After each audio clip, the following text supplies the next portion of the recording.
हरे कृष्ण। आप सभी भक्तजनों का हार्दिक स्वागत, हार्दिक अभिनंदन। आज की श्रीमद् भगवत गीता यथारूप की कक्षा में। और आज हमारा 16वां दिन है और 16वां ही चैप्टर हम आज पढ़ेंगे। और चैप्टर का अध्याय का नाम है दैव असुर साधन विभाग योग, या देवी तथा आसुरी स्वभाव के जो लोग हैं ना, उनके बारे में इसके में चर्चा आएगी। दैवी और आसुरी स्वभाव। तो सत्र का शुभारंभ हम पहले मंगलाचरण के साथ आरंभ करेंगे।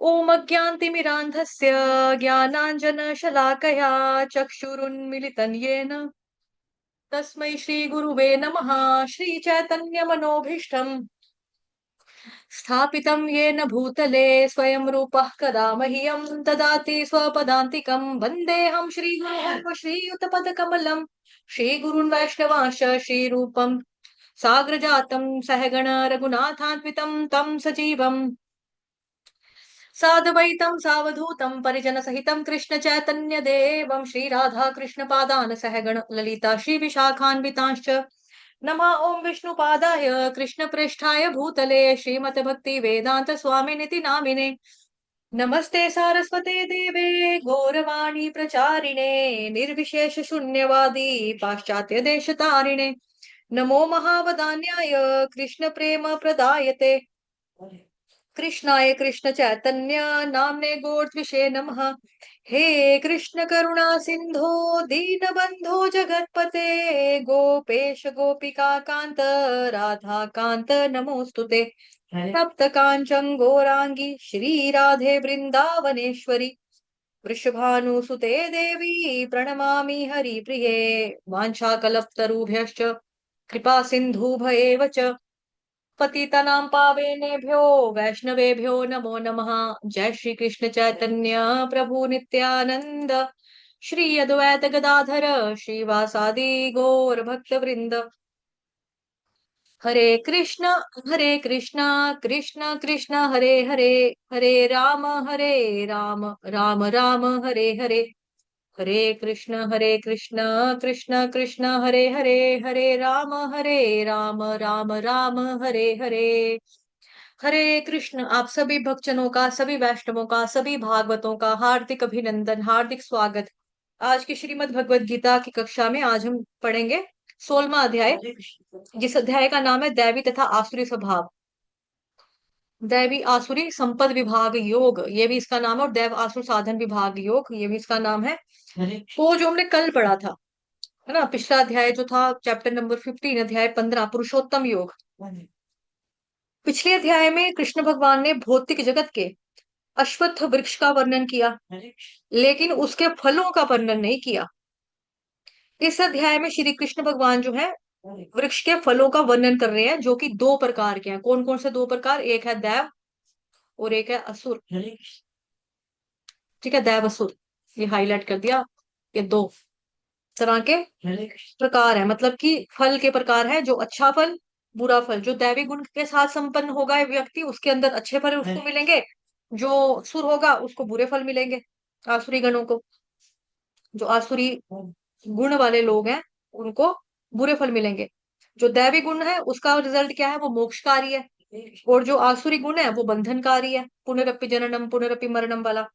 तो सर्वप्रथम वे अच्छे फलों का वर्णन करते हैं। अब आपके सामने है जी श्लोक नंबर, पहले 3 श्लोक इकट्ठे हैं इसमें। 16th चैप्टर का पहला, दूसरा, तीसरा श्लोक एक साथ है ये। श्रीभगवानुवाच अभयं सत्त्वसंशुद्धिर्ज्ञानयोग व्यवस्थितिः दानन्दमश्च यज्ञश्च स्वाध्यायस्तप आर्जवम् अहिंसा सत्यमक्रोधस्त्यागः शान्तिर्पैशुनम् दया भूतेष्वलोलुप्त्वं मार्दवं ह्रीरचापलम् तेजक्षमा धृतिः शौचं मद्रोहो नातिमानिता भवन्ति सम्पदन् दैवीम् अभिजातस्य भारत। तो भगवान ने इन 3 श्लोकास में बेसिकली 26 दैवीय गुणों का वर्णन किया है। 26 गुण है इसमें। पहले 3 श्लोक में 26 दैवी गुणों का वर्णन किया। भगवान ने कहा, हे भरतपुत्र, निर्भयता, ये सारे गुण है, 26 है टोटल। निर्भयता, आत्मशुद्धि, आध्यात्मिक ज्ञान का अनुशीलन, दान, आत्म संयम, यज्ञ परायणता, वेदाध्ययन, तपस्या, रिकॉर्डिंग चल रही है ना? ओके, चल रही है रिकॉर्डिंग। तपस्या, सरलता, अहिंसा, सत्यता, क्रोध विहीनता, त्याग, शांति, छिद्रावेशन में अरुचि, समस्त जीवों पर करुणा, लोभ विहीनता, भद्रता, लज्जा, संकल्प, तेज, क्षमा, धृति, शौचम। हम्म फिर है जी पवित्रता, ईश्वर सम्मान की अभिलाषा से मुक्ति, सारे दिव्य गुण है जो दैवी प्रकृति से संपन्न दैव तुल्य पुरुषों में पाए जाते हैं।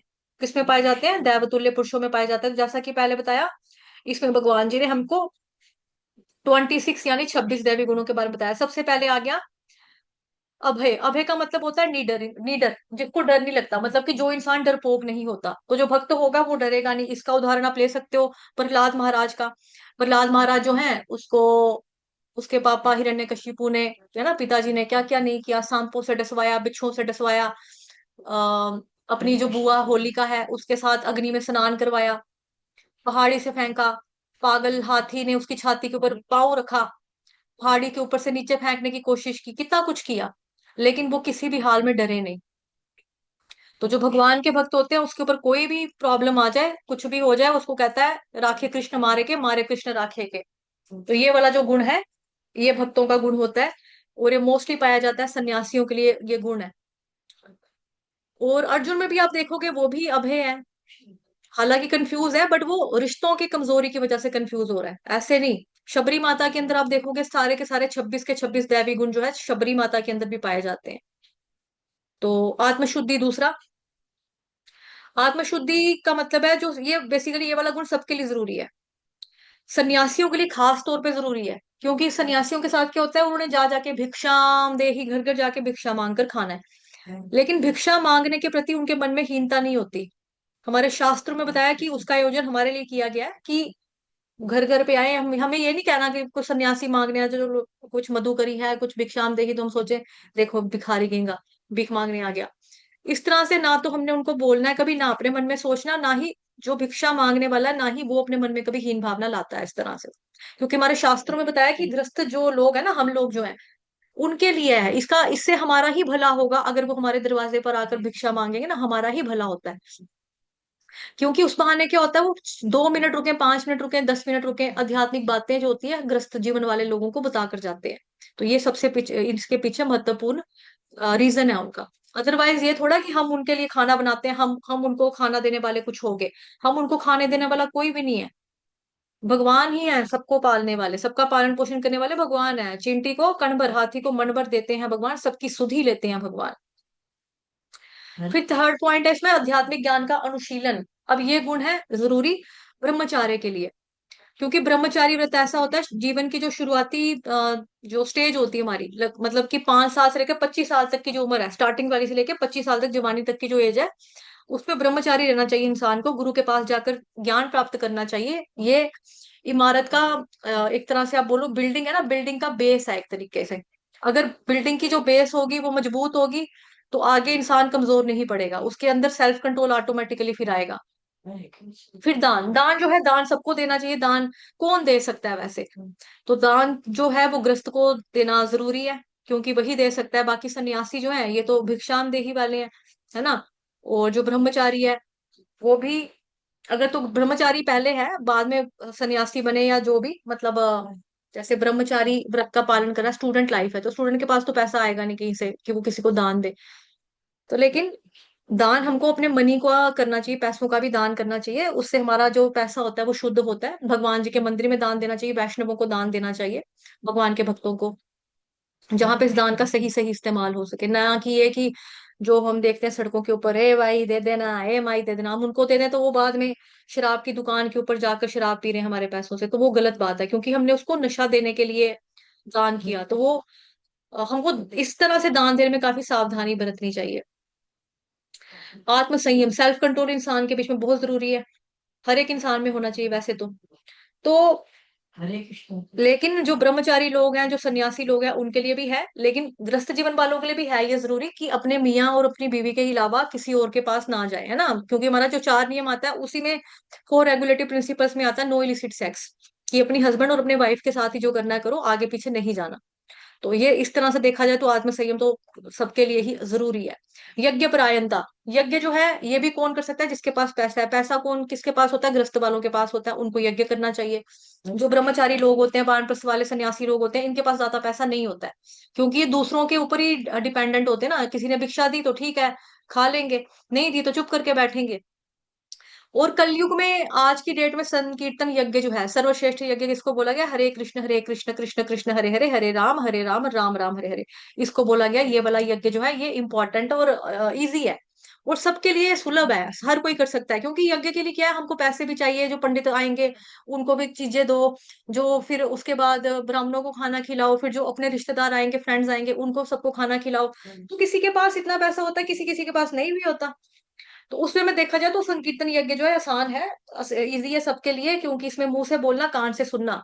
यज्ञ का मतलब क्या हुआ, एक ऐसा यज्ञ कुंड जिसमें हवन कुंड है, कुंड का काम कौन कर रहा है, हमारे कान। सामग्री क्या है, हरे कृष्ण महामंत्र। कड़छल क्या है, वुडन स्पून क्या है, हमारी माला। और वो मुंह से बोल रहे हैं, वो क्या सामग्री होगी, और कान में मंत्र जा रहा है, वो हो गया आपका हवन, पूरा हवन कुंड, ठीक है। फिर आ गया वेदाध्ययन, वेदों का पढ़ना चाहिए, ब्रह्मचारियों को पढ़ना चाहिए, विद्यार्थी जीवन को क्या करना चाहिए, पढ़ना चाहिए, वेदों का अध्ययन करना चाहिए। तो इस तरह से वेद जो है सबको पढ़ना चाहिए। ग्रस्तों को श्रवण करना चाहिए, अगर अपने पास समय नहीं है तो श्रवण तो कम से कम करना चाहिए। तपस्या, तपस्या जो है वानप्रस्थ के लिए, क्योंकि वो घर छोड़कर तीर्थों में जाते हैं, तो उनको वहां पर जाकर तपस्या करनी चाहिए। सरलता, कलयुग में हम लोगों की भी तपस्या क्या है, हरे कृष्ण महामंत्र का जप करो, 16 माला करो, सुबह मंगल आरती करो, मतलब कि मॉर्निंग साधना जो है वो अच्छे से करो, तो वो भी तपस्या ही मानी जाएगी। सरलता, इंसान को सीधा साधा होना चाहिए, क्योंकि रघुराई के साथ चतुराई नहीं चलती। हम सोचे हम चंट हैं जी, हम क्लेवर हैं, हम यहाँ पे भी लोगों को ठगते हैं, हम वहां पे भी भगवान को ठग लेंगे, बट ऐसा नहीं होगा। रघुराई के साथ चतुराई नहीं चलती, इंसान सरल पसंद है भगवान जी को, भक्त वगैरह। अहिंसा, किसी को भी नहीं मारना चाहिए, किसी को भी तकलीफ नहीं देनी चाहिए। और खास तौर पे अहिंसा जो है ये जानवरों के लिए, कि उनको मारकर खाना नहीं है, मतलब मांस मूस का सेवन नहीं करना। दूसरी ये चीज होती है कि आपको पता लग गया कि भगवान कौन है, कृष्ण भगवान है, आपको पता लग गया शास्त्र क्या है, लेकिन आप दूसरे को उसके बारे में नहीं बता रहे हो, तो ये भी एक तरह की हिंसा के अंदर आता है, कि आपने दूसरे को नहीं सुनाया कि भगवान कौन है, भगवान का माला, भगवान का जप, कैसे भगवान के घर में जाया जा सकता है, आपने नहीं बताया, तो ये भी आप हिंसा ही कर रहे हो दूसरे जीवों के प्रति। तो आपने जो सुना, जो आपको पता लगा प्रचार वगैरह के थ्रू, वो आपको आगे जाकर सुनाना है दूसरों को, कि कृष्ण ही भगवान है। जैसे आपके पास ये लिंक आ गया क्लासरूम का, आपको दूसरे बच्चों को भी लिंक देना चाहिए कि आ जाओ, वहां पे पढ़ा रहे हैं, फ्री में पढ़ा रहे हैं, आ जाओ आ जाओ, सुनो सुनो, बड़ा मजा आता है, सुनो सुनो, भगवान के बारे में बताएंगे। इस तरह से सबके लिए, इस तरह से जरूरी है ये गुण। सत्यता, ये भी सबके लिए, कोई भी ऐसा नहीं है जिस मर्जी वर्ण आश्रम का ले लो कि हाँ भाई इस वर्ण आश्रम में झूठ बोल ले, तो ऐसा नहीं है, सच सबको बोलना चाहिए। और है अक्रोध, यानी कि क्रोध नहीं होना चाहिए। अब क्रोध जो है ना ये सबसे ज्यादा बुरा है। और इसी अध्याय में भगवान बताएंगे कि क्रोध जो है ये नरक का दरवाजा है। त्रिविधन नरकस्येदन, मतलब भगवान बताएंगे कि 3 तरह के नरक के दरवाजे हैं, ये इसमें से काम है, क्रोध है, लोभ है, तो क्रोध आ जाता है, तो क्रोध नहीं करना है। और क्रोध अगर करना भी पड़े तो किसी के भले के लिए करो। अब जैसे कई टीचर्स होंगे वो ये सोचेंगे, अक्सर पूछते हैं टीचर लोग कि हम तो टीचर है, तो हमको तो बच्चों को डांटना पड़ता है, नहीं पढ़ते तो मारना भी पड़ता है, क्या करें फिर, हम कुछ ना कहें उनको। तो उनको कहना है, बिकॉज अगर आप उनको कुछ नहीं कहोगे तो फिर वो तो हो जाएगा कि आप पैसा कमा रहे हो, आपको प्रिंसिपल सर ने पैसा दे दिया, तनख्वाह ले ली, जेबे में बोझ क्या बोलेंगे, पॉकेट में डाली, तो चलते बने। लेकिन आप बच्चे को ना तो मैनर्स सिखा रहे हो, जो एक टीचर का कर्तव्य है ना, मॉरल एजुकेशन, आप उसको नहीं दे रहे। जो जिस चीज के आप टीचर हो, इंग्लिश मैथ हिंदी जो भी आपका सब्जेक्ट है, आप उसमें उसको पढ़ा नहीं रहे, वो नलायकी कर रहा है या छड्डे परे, हमको क्या है। नहीं तो उसको कुछ बोलेंगे तो उसके क्या बोलेंगे, हमारे स्कूल से बच्चा निकल जाएगा, फीस कम हो जाएगी हमारे स्कूल में, तो हमें तनख्वाह कहाँ से निकालेंगे। ये चीजें हमें नहीं सोचनी है। उसमें आपको ये देखना है कि हाँ आप मतलब कि बच्चों को कुछ बोल भी रहे हो तो उसके भले के लिए है, उसमें आपका कोई खुशी नहीं है। अगर आपको उसको कुछ कहकर खुशी हो रही है तो फिर वो गलत बात है, फिर वो गंदी बात है। लेकिन उसमें आपको खुशी अपनी नहीं ढूंढनी है, और आपको ये सोच के करना है कि इसको मैंने कल को कृष्ण की सेवा में लगाना है। जैसे हम लोग देखो सारे पढ़े लिखे हैं ना, मैंने एमए बीएड किया, एमसीए किया हुआ है, लेकिन हम यहाँ पे अपनी पढ़ाई का, एजुकेशन का इस्तेमाल कहाँ पे कर रहे हैं, भगवान की भक्ति के लिए कर रहे हैं। अगर मेरे को एबीसी नहीं आती बचपन में, क ख ग घ, ये जो भी हम पढ़ रहे हैं स्क्रीन के ऊपर श्लोक वगैरह नहीं आता कुछ भी पढ़ना, तो मैं पढ़ ही नहीं सकती ना बिल्कुल भी। लेकिन ये हम टीचर की बदौलत, माँ बाप की बदौलत पढ़ रहे हैं ना अपने। तो उसी तरह से हमें जो स्टूडेंट्स हैं ऐसा अपना कर्तव्य का पालन करना है, लेकिन ये नहीं कि हम सैडिस्ट हो जाएं कि हाँ हमको दूसरे को पेन देकर मजा आ रहा है, दूसरे को टॉर्चर करके हमको अच्छा लग रहा है, तो ये तो मेरा दुश्मन का बच्चा है, हाँ इसका पापा जो था पहले मेरे पीछे पड़ा था, बाद में इसके पापा ने किसी से और से शादी कर ली, अब इसका बेटा हमारे स्कूल में एडमिशन लिया, अब देखना इसके बच्चे की बैंड बजाया करूंगी ना, रोज मारूंगी। कईयों को होता भी है।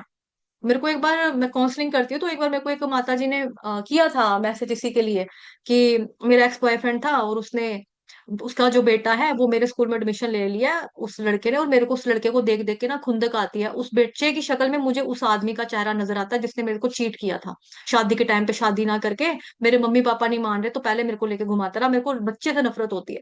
ये प्रैक्टिकल बातें बताती हूँ मैं आपको, पता है कक्षा में। फिर मैंने उसको समझाया कि नहीं ये चीज गलत है, फिर वो छूट गया, एनीवेज उनका वो खत्म हो गया। तो क्रोध जो है वो किसी को भी आ सकता है, लेकिन क्रोध आपको भगवान जी की सेवा के प्रति लगाना चाहिए, कि जैसे हनुमान जी ने लगाया राम के प्रति, है ना, राम के प्रति उनको ये था कि मेरे राम भगवान जी की बीवी उठा कर ले आया, ये रावण कैसा आदमी है, मैं इसको छोड़ूंगा नहीं, इसकी लंका ही फूक दूंगा पूरी। वहां पे गुस्सा दिखाना सही था। जैसे आपका जटायु है, जटायु को भी गुस्सा आया कि सीता माता को लेके जा रहा, रुको पुत्री मैं तुम्हारे पीछे आ रहा हूँ, रुको पुत्री मैं आ रहा हूँ, रुको पुत्री मैं आ रहा हूँ। लेकिन बेबस बेचारा परिंदा बेबस था, वो बूढ़ा था, वृद्ध था, जान ताकत थी नहीं उसमें, लेकिन फिर भी वो लड़ा, अपनी आखिरी सांस तक उसने लड़ाई करना छोड़ा नहीं। योद्धा की तरह उसने युद्ध किया, है ना। तो उसको फिर भगवान जी जो है प्यार करते हैं, गोद देते हैं, भगवान जी राम भगवान उसको सिर के ऊपर हाथ फेरते हैं और उसका अंतिम संस्कार भी करते हैं। तो क्रोध अगर हम अपना इस्तेमाल करना है भगवान की सेवा के लिए इस्तेमाल करना चाहिए। ठीक है। उसके बाद बता रहे त्याग शांति छिद्रावेशन में रुचि। त्याग का मतलब आपको पता ही है, छोटी छोटी चीजों में भी हमें छोटा छोटा घर पे भी त्याग करना पड़ता है। मानो कि कोई चीज मेरे को पसंद है, मेरे पापा ने मेरे लिए आइसक्रीम लाई, पापा ने दो फ्लेवर लाए, एक पापा ने लाया ब्लैकबेरी का लाया, है ना, एक पापा ने ब्लूबेरी का लाया। अब मेरे को ब्लूबेरी पसंद है तो मेरा भाई ने बोला मैंने मैंने भी ब्लूबेरी ही खाना। तो कभी कभी छोटा मोटा त्याग हमको घर गृहस्थी में भी करना पड़ता है, इसकी भाई की खुशी के लिए, बहन की खुशी के लिए, अपने बच्चे की पति की खुशी के लिए, कि चलो इट्स ओके। तो हमें त्याग करना भी आना चाहिए, लेकिन ये वाला त्याग थोड़ा सा हैवी है, वैराग्य इंसान में होना चाहिए। वैराग्य आप में कैसे आता है, जब आप भक्ति करोगे तो ऑटोमेटिकली आ जाता है ये। फिर शांति, इंसान को शांत रहना चाहिए, फालतू में लड़ना झगड़ना नहीं चाहिए, जहां तक हो सके बातों को इग्नोर करना सीखो। जहां पे लगता है कि नहीं ये बोलना चाहिए तो वहां पर बोलना चाहिए। तो आपको अपना प्रोफेशन के हिसाब से भी इसमें चलना है, ये नहीं है कि आप बॉस हो, आपका जो इम्प्लॉयज है वो रोज लेट आ रहे हैं, हाँ जी सर, है सर, ही आज लेट हो गया सर जी, रोज ही ऐसे करेंगे तो आपके ऑफिस में डिसिप्लिन नहीं रहेगा। तो ऐसे केसेस में आपको क्रोध भी दिखाना है, दिखाना पड़ता है ना, ऐसे केसेस में दिखाना पड़ेगा ऑब्वियसली। अगर एक पेशेंट है, पेशेंट को डॉक्टर ने जिस तरह से दवाई बोली खाने के लिए, वो अपनी मनमर्जियां कर रहा है, डॉक्टर ने बोला कि आप मीठा नहीं खाना, वो मीठा खा के अपनी शुगर बढ़ाकर आ गया डॉक्टर के सिर के ऊपर, कि अब मेरा चेक मेरा ठीक करके तो मैं क्या करूं। फिर डॉक्टर तो ऑब्वियसली इसको गुस्सा करना पड़ेगा ना, बट वो पेशेंट की भलाई के लिए कर रहा है, डॉक्टर ने उससे कुछ नहीं लेना देना। कौन सा पेशेंट ठीक होकर डॉक्टर के नाम पे अपनी प्रॉपर्टी करके जाने वाला है, लेकिन उसको पता है कि ये जो गुस्सा भी दिखावटी गुस्सा जो डॉक्टर मेरे प्रति कर रहा है वो मेरे भले के लिए कर रहा है। उसी तरह से जैसे हमारे मम्मी पापा हम पे गुस्सा करते हैं, लेकिन मम्मा पापा का गुस्सा करना, हम ये नहीं कह सकते ना कि पापा को नफरत है मेरे से, मम्मा को नफरत है मेरे से, मेरी मम्मा तो मेरे को प्यार ही नहीं करती। लोगों की मम्मा कितनी अच्छी है, लोगों के पापा कितने अच्छे होते हैं, मेरे पापा तो दोनों ऐसे ही हैं, मेरे मम्मा पापा दोनों गंदे हैं। बच्चे ऐसे नहीं बोल सकते ना, क्योंकि उसको पता है कि ठीक है मैं पूरा दिन मोबाइल चला रहा हूँ, पबजी खेल रहा हूँ, मुझे गालियां पड़ेगी, डांट पिटेगी, मार पड़ेगी, तो खा लेगा। तो माँ बाप का भी ये है कि माँ बाप ने ये नहीं सोचना, कई बार होता है डिवोटी पेरेंट्स होते हैं, वो सोचते हैं कि हमारा बच्चा जो मर्जी करे हम कुछ कह नहीं सकते, ऐसा नहीं है। जहां पे बोलना पड़े वहां पे बोलना भी चाहिए, जहां पे शांति से काम नहीं चलेगा आप उसको बोलो। अब मैं ही जो, मेरा काम था, मतलब इंडियन आर्मी, मतलब मैं बेल्ट फोर्सेस वालों को कोचिंग देती थी, ठीक है, मैं उसकी ट्रेनर थी, और मेरा काम इंडियन आर्मी के ब्रिगेडियर के साथ था। अब मानोगे नहीं, हम लोगों को तो गालियां सिखाई जाती थी बकायदा। अब ये जो होता है ना कि जो पास हो जाते हैं बच्चे, जिनकी नौकरी लगनी है, चाहे वो सब इंस्पेक्टर लगना हो, तो मुझे अभी भी मालूम याद है कि मतलब मेरे एक कुलीग थे, उन्होंने बोला कि मैडम मतलब कि आप मानोगे नहीं, मैं बाथरूम का दरवाजा बंद कर करके गालियां देता था प्रैक्टिस के लिए, क्योंकि उसका ड्यूटी लगी ट्रैफिक पुलिस में, उसने लोगों को जो चालान काट जो रूल तोड़ के जा रहा है वो उसको कहता था, हेलो सर जी 500 रुपए दे दो। उसको इस तरह से मांगेगा कौन 500 रुपया देगा फाइन का, बताओ, अब देगा कोई फाइन? लोग तो उसको थप्पड़ मार के निकल जाएंगे, ये पुलिस वाला है। अगर अपनी ड्यूटी के हिसाब से, अपने कर्म के हिसाब से, आपके आवाज के अंदर जो रोब होना चाहिए, जो रुबाब होना चाहिए, वो होना जरूरी है। इस केस में शांत नहीं रहना है कि आपके कोई कानून भंग किया जा रहा है जी, आपकी बॉर्डर पार कर करके उग्रवादी घुस रहे हैं, तो आप वहां पर भी शांति बनाकर रखो, ऐसा नहीं है। ये चीज बिल्कुल नहीं है। यहाँ पर जहां पर आपको देश के लिए बोलना है वहां पे बोलना पड़ेगा, आवाज आपको करारी करनी पड़ेगी। अब मैं अपने स्टूडेंट्स को बोलती, भैया ये आप क्या कर रहे हो, भैया आप प्लीज चुप करके बैठो, आप कहाँ कैसे कर रहे हो, मेरे को कौन सुनता बताओ। लेकिन वहां पे हमको एक कमांडिंग वॉइस में बोलना पड़ता है, ओए आराम से बैठ, बाहर निकलो, नहीं तो हमें बोलना पड़ता है।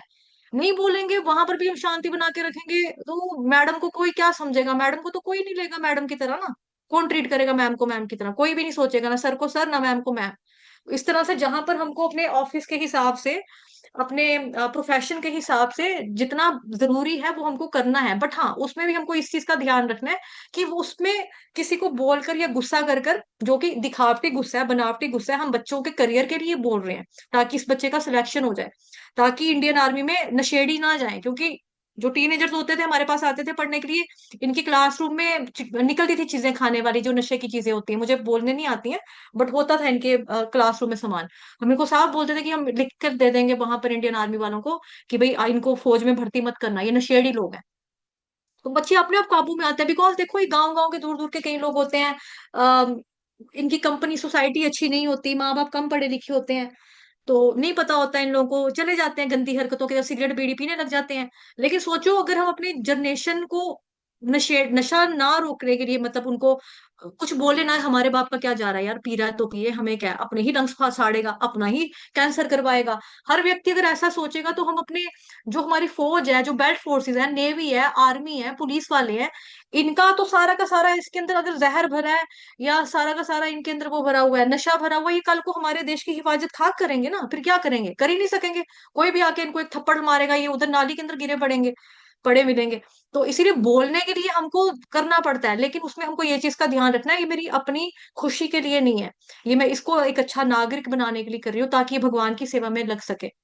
तो ये हमारा गोल होना चाहिए, अपनी तरफ से अपना खुशी नहीं होना चाहिए, सैडिस्ट सैडिस्ट नहीं बनना है हमें, कि किसी को टॉर्चर करके, मार कर, सता कर, टीस करके, सार्कास्टिक बातें कर कर उसका तन मन साड़ो, पेट साड़ो उसका, ये चीजें नहीं करना, ठीक है। तो इस वे में छिद्रावेशन में रुचि, अब छिद्रावेशन में रुचि, रुचि मतलब कि हमको दूसरों के अवगुण देखना बहुत पसंद आता है। तेरे को पता है वो ना ऐसा है, तेरे को पता है वो ऐसा है, ए सो चूहे खा के बिल्ली हज को चलिए, देखा है इसका कैरेक्टर मैंने, क्या चीज थी यार, मुझे मालूम है इसने, कोई छोड़ा नहीं इसने, आदमी सबके पास जाती थी ये लड़की, मेरे को मालूम है इसका, ये लड़का, अरे हाँ ये हर एक लड़की के पीछे लगा होता था। ओ नहीं तो क्या, आज बड़ा ये बन गया भक्त, आज देखो इसने गोदी रख ली, पीछे शिखा रखी है, माथे पे तिलक कंठी लगा के हरे कृष्ण कर रहा है। पता है हमें इसका कैरेक्टर जो भी है, मालूम है हमको इसका, पता है कैसे कपड़े पहनता है ये, पता है।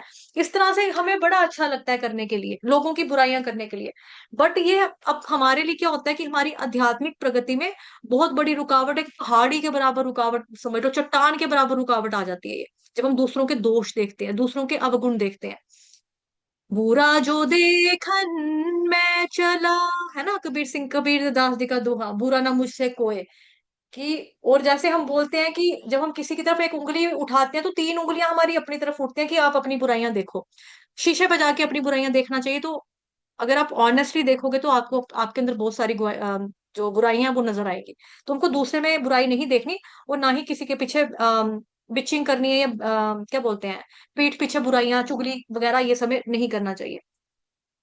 फिर 15वां पॉइंट है समस्त जीवों के ऊपर करुणा, हमें सभी के प्रति, जीवों के प्रति करुणा का भाव रखना चाहिए, दया का भाव रखना चाहिए, किसी को भी हर्ट नहीं करना चाहिए, खास तौर पे इन जानवरों को, परिंदों को, बर्ड्स को, इनको हर्ट नहीं करना चाहिए। कई लोग होते हैं, देखते हैं कि कबूतर या चिड़िया है हमारे घर में घोंसला बना रही है, अंडे देने का देखो, इनका भी बेचारों का सीजन आता है ना, इन्होंने भी तो अपनी जनरेशन बढ़ानी है, पैदा करना है, भगवान ने इनको बनाया है। तो ये लोग जैसे हम देखते हैं कभी कभार घोंसले बनाया हुआ है, किसी कोई घोंसला तोड़ देता है, उसके अंडे उठाकर गली में फेंक देंगे, मर जाएंगे बेबीज उसके छोटे छोटे जो अंडे के अंदर है। कितना बड़ा गुनाह है, कितना बड़ा पाप है ये। तो आपको याद होगा धृतराष्ट्र के साथ भी कुछ ऐसा ही हुआ था, उसने एक उसको अनजाने में उसने चिड़िया के जो वो थे, पेड़ काटा था, उसके अंदर उसने बच्चे दिए हुए थे, अंडे दिए हुए थे। फिर वो चिड़िया रोती रही, रो रो के चिड़िया अंधी होगी। तो धृतराष्ट्र अंधा पैदा हुआ, उसने बोला जैसे मेरे बच्चे मरे ऐसे तेरे भी सारे बच्चे मरे। लेकिन धृतराष्ट्र को 100 बच्चों का श्राप देकर गई वो चिड़िया, और 100 बच्चे पैदा करने के लिए धृतराष्ट्र को पहले इतना ज्यादा पुण्य अर्जित करना पड़ा कि उसके 100 लड़के हों। फिर धृतराष्ट्र के साथ हमने देखा ही है क्या हुआ है ना, तो भीष्म पितामह के साथ भी देखा है हमने कि भीष्म पितामह किस तरह से सड़क के ऊपर चल रहे होते हैं, तो उनको लगता है कि घोड़ा गाड़ी जो ये चक्का है इसके ऊपर वो ना आ जाए, कोई स्नेक था वहां पे, स्नेक के ऊपर वो ना क्या बोलेंगे, पहिया, पहिया आके उसको कुचल ना दे, मतलब जिसको हम टायर बोलेंगे आज। तो वो क्या करते हैं, वो सोचते हैं कि चल बेचारा सांप, इसको मैं उठा के साइड पे कर देता हूँ। उन्होंने उठाया उसको अपने तीर के चुंज से, चुंज किसको बोलते हैं, नोक से, तीर के नोक से उठाया और फेंका वहां पे। अपनी तरफ से उन्होंने भला किया, लेकिन वो जाकर पड़ा वहां पे जहां पे कंटीली वाली झाड़ियां थी, तो कांटे उसके आर पार हो गए, जिसकी वजह से बाण शैया के ऊपर लेटना पड़ा भीष्म पितामह को। तो कर्मों को तो देखो किस कोई भी नहीं बख्शता, कर्म तो किसी के भी द्वारा बख्शे नहीं जाते। एक सिर्फ कृष्ण भगवान है जो कहते हैं माम एकम शरणम व्रजम, है ना, सर्वधर्मान परित्यज माम एकम शरणम व्रजम, हम त्वाम सर्व पापेभ्यो, कि मैं तुमको सभी पापों से मुक्त कर दूंगा, डरो मत। लेकिन हाँ, पापों से मुक्त होने के बाद फिर हमको पाप नहीं करना चाहिए। अब हरे कृष्ण कर रहे हैं, माला कर रहे हैं, जप कर रहे हैं, तो फिर हमको सोचना चाहिए कि हाँ आगे से हम पाप ना ही करें। फिर लोभ विहीनता, हमें किसी के भी प्रति लालच नहीं करना चाहिए, है इसके पास कितना है, मेरे पास कितना कम है ना, कैसे कैसों को दिया है, ऐसे वैसों को दिया है, इस तरह से जलना जुलना नहीं है, लोभ नहीं करना, लालच नहीं करना कि मेरे को भी दो भगवान। जो आपकी किस्मत में होगा वो कोई छीन नहीं सकता। फिर भद्र सज्जनता, भद्र का अर्थ शिष्ट, सभ्य, सुशिक्षित, अच्छा भला या सज्जन व्यक्ति, अच्छा व्यवहार करना चाहिए, चरित्रवान, करैक्टर का अच्छा होना चाहिए। लज्जा, लज्जा का मतलब कि इंसान को इतनी तो शर्म हो तो कम से कम कोई गलत काम ना करे समाज में, सोसाइटी में ना। संकल्प, संकल्प का मतलब होता है दृढ़ निश्चय। जैसे सलमान खान की भाषा में बोले, एक बार मैंने जो कमिटमेंट कर दी उसके बाद मैं अपने आप की भी नहीं सुनता, संकल्प कर लिया, 16 वाला 4 नियम फॉलो करने हैं तो करने ही करने हैं। तेज, ये क्षत्रियों के लिए गुण है, उनको बलशाली होना चाहिए ताकि वो कमजोर लोगों की, दुर्बल निर्बल लोगों की रक्षा कर सके, और उनको अहिंसक होने का दिखावा नहीं करना चाहिए। क्योंकि अगर जैसे वही ना, आज हमारा इंडियन आर्मी का फौजी है, वो सरहद के ऊपर बैठा हुआ है, और फौजी को बोल रहा है कोई, ए फौजी हम यहाँ आ रहे हैं तेरे देश में, आ रहे हैं तेरे देश में पैर रख रहे हैं। फौजी के, हाँ ठीक है मैं क्या ही कर सकता हूँ, तुमको मैंने मना किया लेकिन नहीं आ रहे हो, तुमको ही पाप लगेगा, क्या करूं, तुम भी किसी के बच्चे हो, मैं तुम्हें क्यों गोली मारूं। इस तरह से अगर हमारा फौजी हो जाएगा फिर तो हम तो सुरक्षित नहीं ना है। फिर हम क्या बोलेंगे, ये जी हमारे देश के जो फौजी है सरहद के ऊपर क्या खाते हैं, रिश्वत खा लेते हैं ये कैसे टपा दिया इसने, कैसे क्रॉस करवा दिया उग्रवादी को, उग्रवादी ने आके गोलियां मार दी, हमारे लोग मार दिए, इतना कुछ कर दिया। फिर हम किसको गुनाहगार, दोषी कौन होगा, वही आर्मी वाला होगा।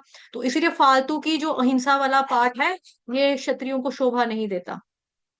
जहां पे हाँ, नजायज नहीं मारना किसी को, फालतू में बेचारा कोई ऐसे ही मार दो आप किसी को। कई बार ये होता ना कि जैसे गलती से भी हमारा बॉर्डर पार करके जो इनोसेंट लोग होते हैं, गांव वगैरह जो अनपढ़ होते हैं, जल्ले जल्ले सीधे साधे से होते हैं, उनकी बकरी आ रही होती है, गायें आ रही होती है, उसके पीछे पीछे आते हैं, तो उनको पता नहीं लगता कि हमने सरहद पार कर दी। तो उनको फिर उनको पकड़ लिया जाता है, फिर उनका पूछताछ करते हैं, हाँ क्या है, कहाँ से आए, उनको छोड़ दिया जाता है कि हाँ भाई ये नहीं है बेचारा, ये उग्रवादी नहीं था, गलती से बेचारा आ गया, भटक गया था, आ गया, तो उसको वापस भेज देते हैं। तो कई बार ये होता है कि कोई चालाकी से आ गया, जानबूझ के आया, तो उसको थोड़ा फिर माफ करेंगे, उसका तो अ, फिर तो छोड़कर वो मतलब गद्दारी मानी जाएगी ना अपने देश के साथ, अगर हम उस ऐसे इंसान को छोड़ देंगे तो गद्दारी मानी जाएगी। वो चीज, उस चीज से हमको बचना है, ऐसा हमने नहीं करना है। फिर क्षमा, क्षमा भी करना चाहिए, माफ करना भी आना चाहिए। ये गुण जो है ये भी वैसे तो ऑलमोस्ट सबके लिए होना चाहिए, बट खास तौर पे क्षत्रियों के लिए, बिकॉज वो राजा की गद्दी पे बैठते हैं ना, तो राजा एक इंसाफ करने वाला होना चाहिए। और छोटे मोटे अपराध जो होते हैं अगर माफ करने लायक होए तो किसी को माफ भी करके हम मतलब सुधार सकते हैं ना। जरूरी तो नहीं है कि हर बार किसी को सजा ही दिया जाए। जैसे आपका सऊदी अरब में कानून है, किसी ने चोरी की तो उसके हाथ काट दो, उसको क्या दूसरा चांस नहीं दे सकते? क्या पता बेचारे ने चोरी की है, उसको बहुत भूख लगी थी, क्या पता उसके पास 1 रुपया भी नहीं था, कुछ भी नहीं था। हाँ, अगर कोई चोरी आईफोन की कर रहा है, एप्पल के फोन की कर रहा है, फिर तो उसको मार लो, कूट लो, फिर जो करना है करो। लेकिन कोई व्यक्ति अगर भूखा है, जैसे रोटी फिल्म में आपने देखा होगा, राजेश खन्ना का गाना है, पहला पत्थर वो मारे जिसने पाप ना किया हो, जो पापी ना हो। उसमें तो यही होता है ना, एक औरत बेचारी पागल सी होती है, गरीब सी होती है, उसको रोटी खाने के लिए नहीं होती, वो रोटी मांगती है, रोटी नहीं मिलती, फिर वो रोटी उठा लेती है, तो उसको लोग पत्थर मारने लग जाते हैं।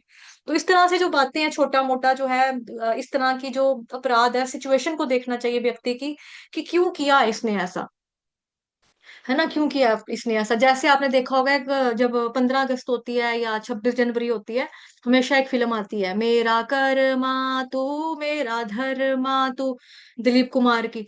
उसमें जो डॉक्टर डैंग यानी कि जो अनुपम खेर का किरदार जिसने निभाया, वो हमेशा पूछता है इतनी नफरत क्यों है तुम्हारे दिल में, और इन लोगों के प्रति इतनी मोहब्बत क्यों है। वो कहता है इसलिए है क्योंकि तुम जानबूझकर गुंडे हो, और तुम जानबूझकर क्रिमिनल बने हो, और दूसरों को भी तुम क्राइम का रास्ता दिखाते हो, दूसरों को भी तुम बदमाश बनाते हो। लेकिन ये लोग जो है ये बेचारे मजबूरी का शिकार हुए हैं। किसी ने एक की बहन का रेप किया था, वो तब करके वहां पर आया, वो था जेल में। तो ये सिचुएशन के हिसाब से उसको देखा है, तभी करके मुझे इनके प्रति हमदर्दी है, और तेरे से मेरे को तेरे ऊपर गुस्सा आता है। तो दिलीप कुमार ही था ना शायद, या अच्छा दिलीप कुमार ही था। तो वो इस तरह से उत्तर देते हैं। तो हमें मतलब समाज में आगे पीछे से काफी सारे उदाहरण जो है ना मिल जाते हैं। मतलब ये गुण, मतलब गुण दोष जो भी है इनके उदाहरण मिल जाते हैं। तो जो क्षत्रिय है, उसको ये माफ करना भी आना चाहिए। इनफैक्ट ये गुण हमारे अंदर भी होना चाहिए।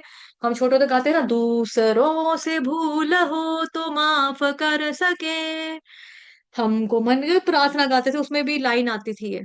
तो आजकल की डेट में क्या है कि लोगों को माफ करना नहीं आता, तो उसकी वजह से बहुत सारी प्रॉब्लम सिचुएशंस गंदी वाली हमें सामना करना पड़ता है। कि जैसे आप देखते हो जो बड़े बड़े शहर है, वहां पे लड़के क्या करते हैं, अपनी गाड़ी के पीछे ना ये बेसबॉल जो होता है वो रखते हैं,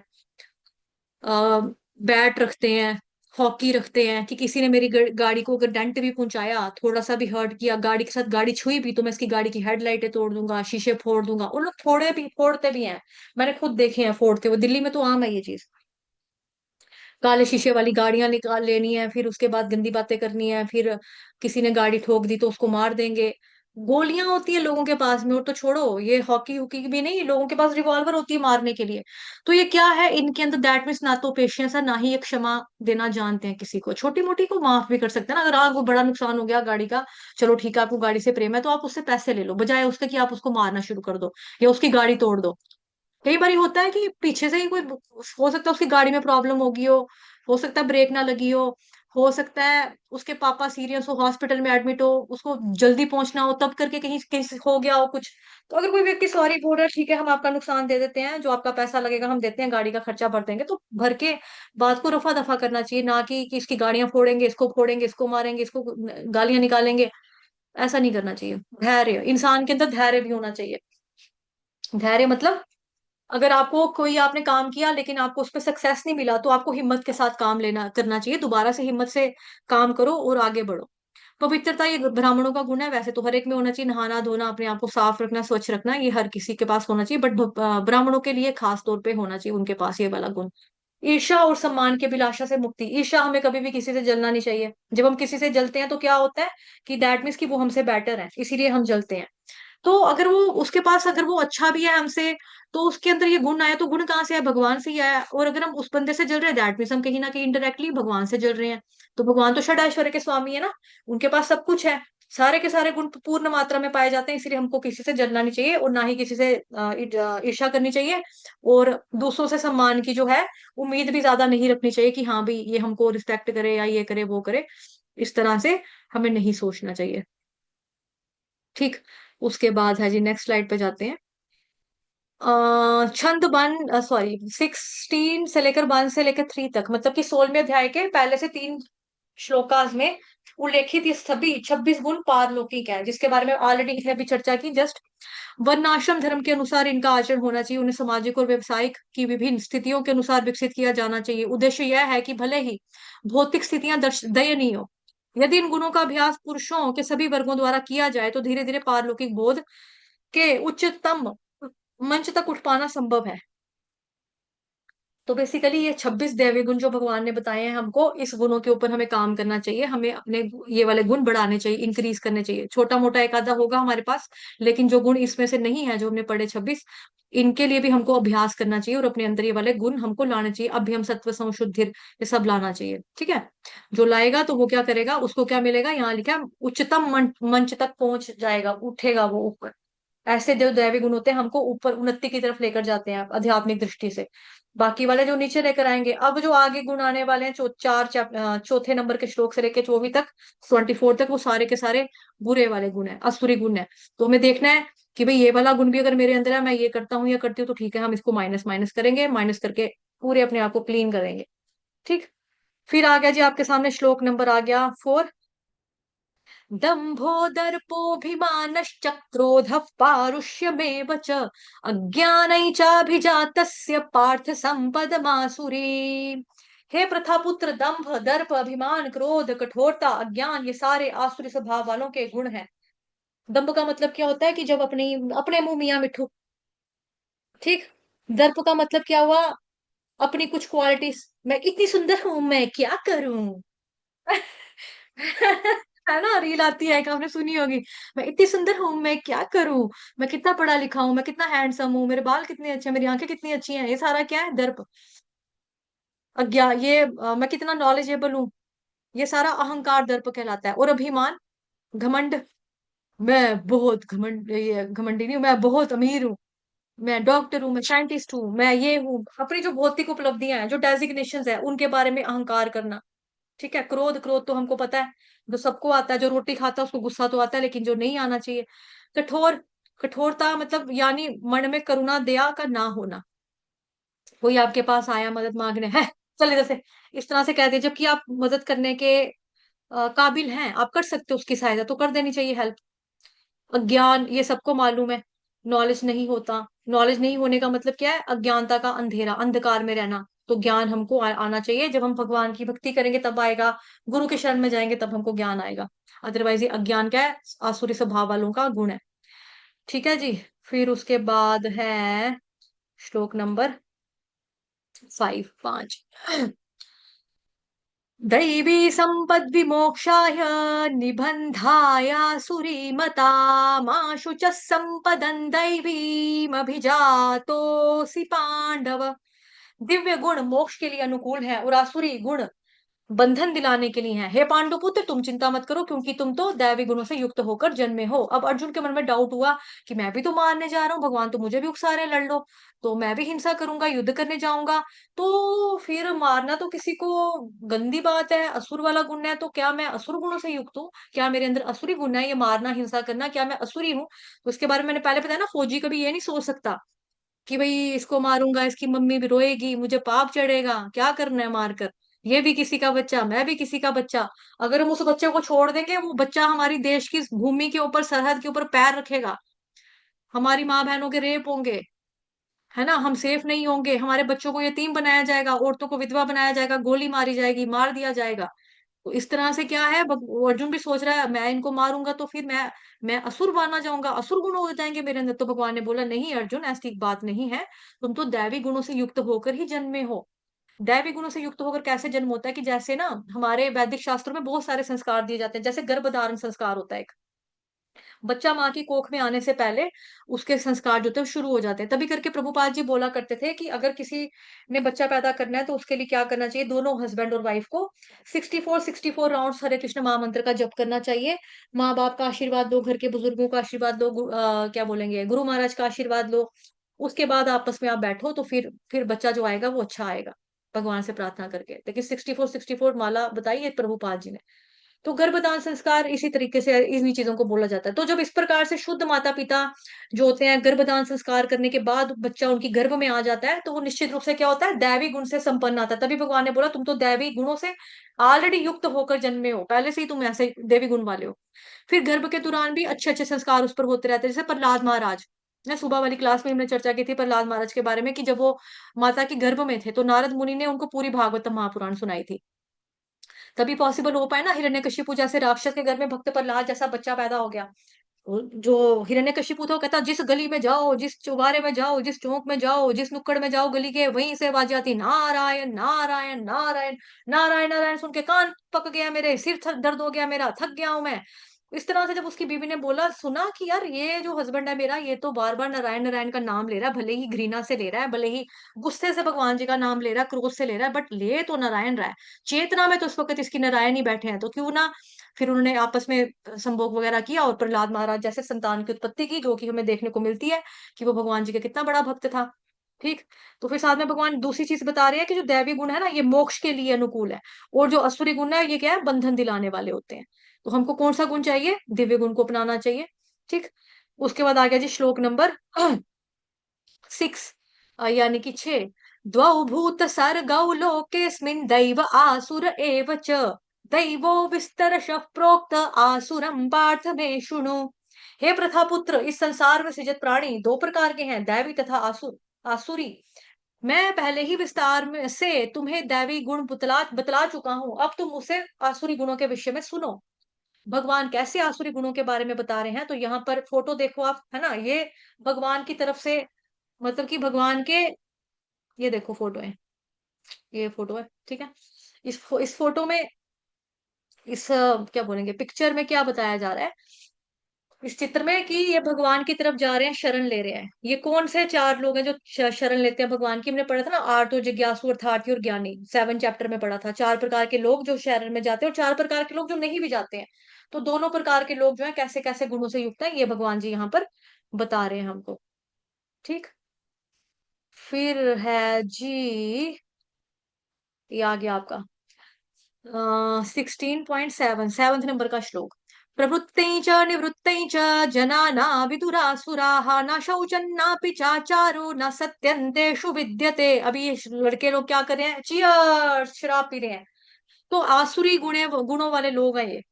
इनको मालूम ही नहीं होता क्या करना चाहिए क्या नहीं करना चाहिए। मैं ऐसा क्यों हूं, मैं ऐसा क्यों हूं, करना है क्या मुझको, ये मैंने कब है जाना, पता ही नहीं इनको क्या करना है क्या नहीं करना है। जैसे शराब पी रहे हैं, यहाँ पे नशा कर रहे हैं। तो नशा करना गंदी बात है, बुरी चीज है। जैसे देखो, जो इंसान सिगरेट की डब्बी खरीदता है, सिगरेट की डिब्बी बोलेंगे ना, बॉक्स, सिगरेट बॉक्स खरीदेगा, उसके ऊपर लिखा है कि सिगरेट पीने से कैंसर होता है। और क्या लिखा होता है ना, फेफड़े जैसे कुछ बने होते हैं उसके ऊपर, शायद फोटो बनी होती है। और वार्निंग, हाँ, वार्निंग, चेतावनी लिखी होती है, लेकिन फिर भी लोग पीते हैं। शराब के ऊपर भी लिखी है, फिर भी लोग पीते हैं। तो उनको पता तो है कि नशा बुरा है, लेकिन फिर भी वो करें, तो वो क्या कह रहे हैं? आ बैल मेरे को मार, अपने पैरों पे खुद ही कुल्हाड़ी मार रहे हैं। नहीं, जो उन्होंने, आपको मैं बताऊं, एक सिगरेट पीने से ना हमारी 35 मिनट की जिंदगी कम हो जाती है। अभी कई लोग होते हैं चेन स्मोकर होते हैं सोसाइटी में, जैसे शाहरुख खान हो गया, अजय देवगन हो गया, ये लोग चेन स्मोकर हैं। एक के बाद एक सिगरेट ये छोड़ते हैं, दूसरा लगाते हैं, एक खत्म होता है दूसरा साथ ही लगाते हैं। बियर पीना, सिगरेट पीना, शराब पीना, पीते रहते हैं, पीते रहते हैं। अब इनको पता है, ये पढ़े लिखे लोग हैं, फिर भी ये कर रहे हैं। तो क्यों कर रहे हैं?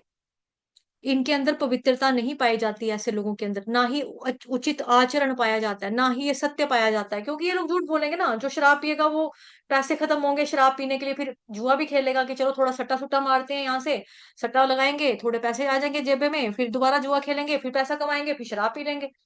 तो ये क्या है? ये गंदी बातें, हमें इससे बचना चाहिए, हमें ये चीजें नहीं करनी है। इनके अंदर पवित्रता नहीं पाई जाती, उचित आचरण, अच्छा करेक्टर भी नहीं होता। शराब देखो, जो मोस्टली क्राइम होते हैं हमारे समाज में, जो रेप होते हैं, ये शराबियों के द्वारा, नशेड़ियों के द्वारा किए जाते हैं। जो चोरियां होती हैं शराबियों के द्वारा, नशेड़ियों के द्वारा की जाती है। जो लड़कियों को छेड़ा जाता है शराबियों के द्वारा, नशेड़ियों के द्वारा छेड़ा जाता है। तो वही बता रहे हैं, ना पवित्रता ना उचित आचरण। उचित आचरण मतलब करेक्टर ही नहीं है इनका, करेक्टरलेस लोग हैं ये। और ना ही सच पाया जाता, पकड़े जाएंगे, मार खाएंगे, नहीं अंकल हमने नहीं छोड़ा है, छेड़ा लड़की को, अंकल जी नहीं, प्लीज अंकल जी हमने नहीं छेड़ा, अंकल मैं तो बहन मानता था, अंकल नहीं नहीं अंकल। उधर ये पुलिस को अंकल अंकल करेंगे फिर। वो इनके अंदर सत्य भी नहीं पाया जाता। चोर, झूठ। मेरे पापा कहते थे, जो चोर वो बनता है, जो झूठ बोलता है वो चोर बनता है। मतलब मेरे पापा ये कहते थे मुझे कि जो जो बच्चे झूठ बोलते हैं वो बड़े होकर चोर बनते हैं। तो शुरुआत कहाँ से होती है चोरी करने की? झूठ से ही होती है। इंसान झूठ बोलकर ही चोर बनता है। तो हमें तभी छोटे होते सिखाया जाता है ना, ऑलवेज स्पीक द ट्रूथ, हमेशा सत्य बोलो, झूठ नहीं बोलना, झूठ बोलना गंदी बात है, पाप चढ़ता है। उस पर से बताना चाहिए बच्चों को। फिर आ गया 16th का 8वें नंबर का श्लोक। ये लोग क्या कह रहे हैं? असत्यम प्रतिष्ठन्ते जगदाहुरनीश्वरम अपरस्पर संभूतं किमन्यत् काम हैतुकम। वे कहते हैं कि यह जगत मिथ्या है, इसका कोई आधार नहीं है, इसका कोई नियमन यानी ईश्वर नहीं है, भगवान नहीं है कोई, भगवान के द्वारा ये नहीं बनाया गया, या भगवान के द्वारा ये चलाया नहीं जा रहा है। उनका कहना है कि ये तो हमारी काम इच्छा से उत्पन्न होता है, हमने कामना की तो ये बना, अदरवाइज ऐसे कोई कैसे बनेगा?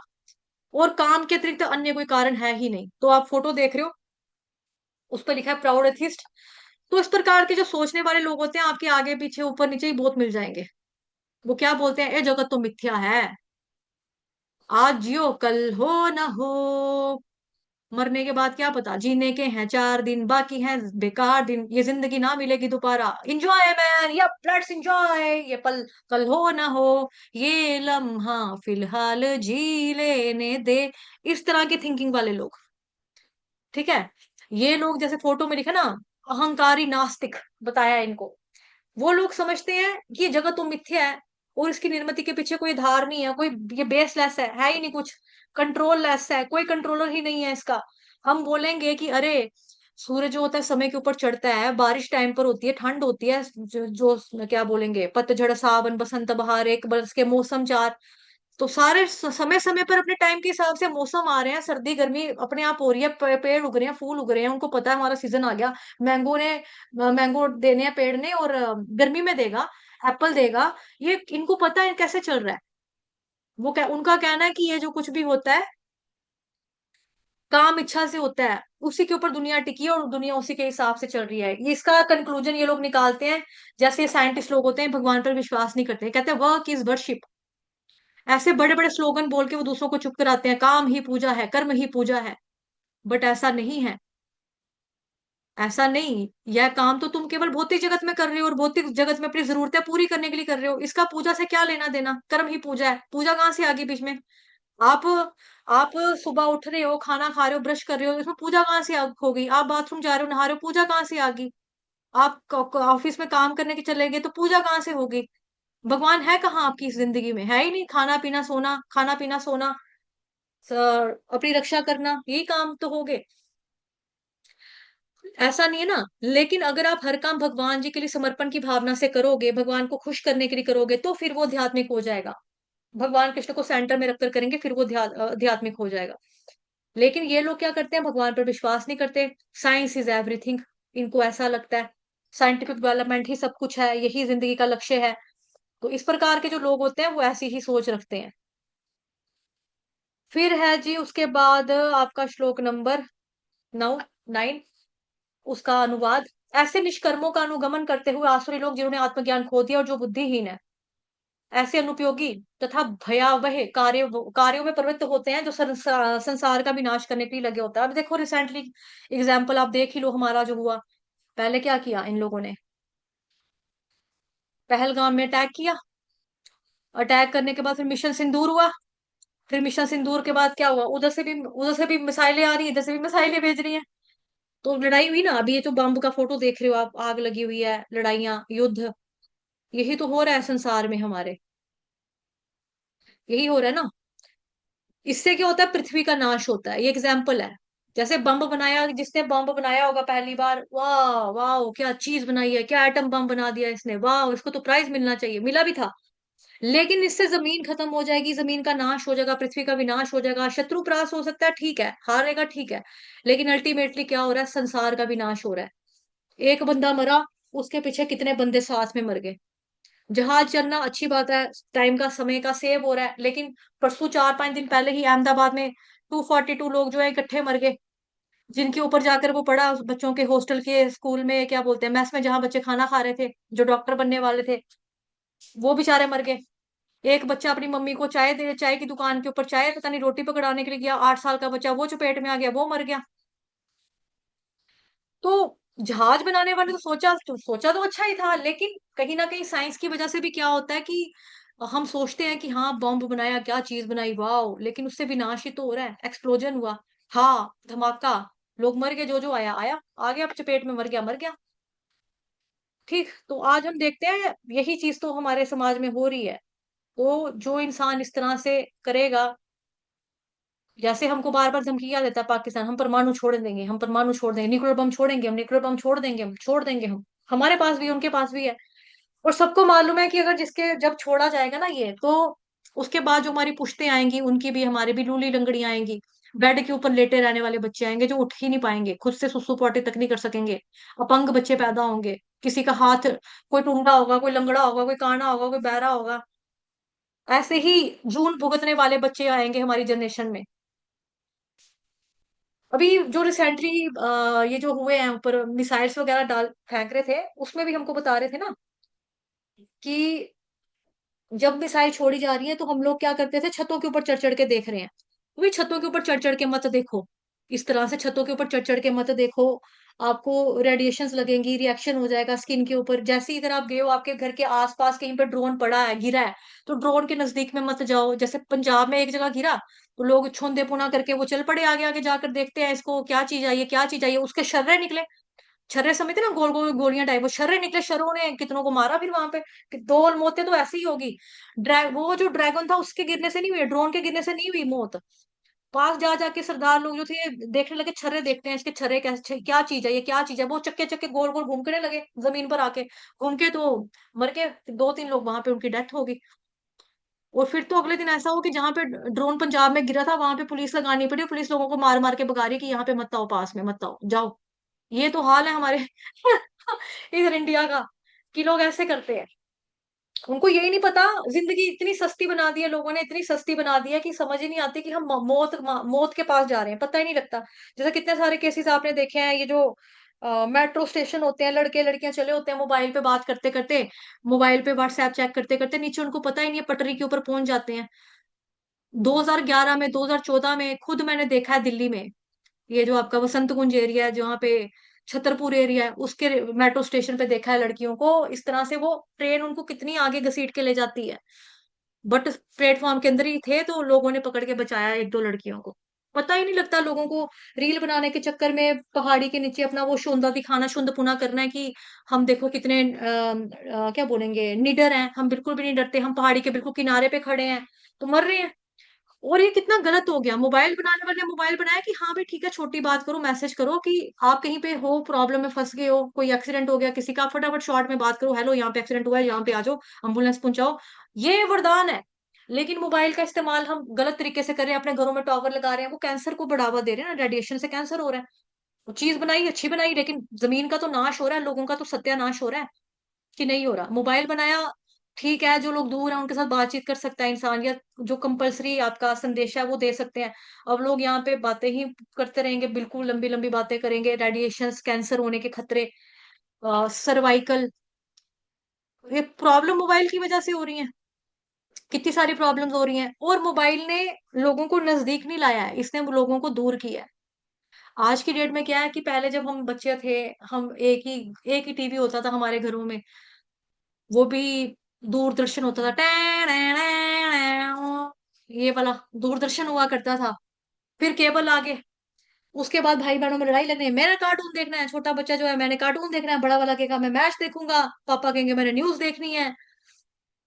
तो कितना ज्यादा प्रॉब्लम हो गया है ना। तो अब क्या हो गया, सभी बच्चों के घर में जितने मेंबर है उतने घर के पास मोबाइल है, 5 मेंबर अगर एक घर में, तो 5 मोबाइल है घर में। किसी किसी ने 2-2 सिम में रखी हुई है, 2-2 मोबाइल भी रखे हुए हैं, एक प्रीपेड रखा है, एक पोस्ट पेड रखा है, रेडिएशन है ना सारा का सारा। और आपस में ही एक साथ बैठे हैं, खाना खाना एक टेबल पे खाते हैं, लेकिन वो एक दूसरे को हाल नहीं पूछते। सारे बच्चे जो होंगे खाना खा रहे होंगे और मोबाइल को देख रहे होंगे। तो मोबाइल ने हमको दूर किया या पास लेकर आया? दूर किया ना। जो हमारे रियल दोस्त थे, हमारे स्कूल के फ्रेंड थे, वो खाली फेसबुक के ऊपर हैं, पोस्ट को लाइक भी नहीं करेंगे, शेयर भी नहीं करेंगे। लाइक कौन कर रहा है? अनजाने लोग जो है वो लाइक कर रहे हैं। तभी तो फेसबुक पे लोग कहते हैं ना, फेसबुक पे मिले फिर हुआ प्रेम, फिर हुई शादी, वाह वाह वाह वाह। ये पबजी जो मिल गई संजय को, संजय क्या नाम है, सचिन, सचिन लड़का जो, सीमा हैदर मिल गई उसको पाकिस्तान की पबजी खेल के, दूर दूर से लोगों को लाया, लेकिन जो अपने रियल दोस्त है उनको पता नहीं, यार मेरे दोस्त का चक्कर चल रहा पाकिस्तानी लड़की के साथ, पता ही नहीं है किसी को। जो क्लोज है वो दूर हो गया, जो दूर है वो क्लोज हो गया। और शादी से पहले जो लोग फोन के ऊपर बातें करते हैं, बड़े ही कम चांसेस होते हैं, केसेस होते हैं ऐसे कि शादी के बाद लड़का लड़की आपस में बात कर रहे हैं और उनकी आ, फिर शादी हो जाती है। उनके बीच में बहुत लड़ाई झगड़े होते हैं, पहले ही लोग कहते हैं अच्छा हुआ, तो फिर हमारे मम्मी पापा या दादा दादी बोलते हैं हमारे जमाने में तो नहीं थी फालतू की चीजें, मोबाइल शोबाइल, हमने तो तुम्हारे दादू को देखा तक नहीं था, शादी पे ही देखा था बस। शादी पे जब आए थे बरमाला डालते वक्त मैंने देखा था, हाँ मेरा दूल्हा कौन है, लड़का कौन है, हम तो नहीं देखते थे।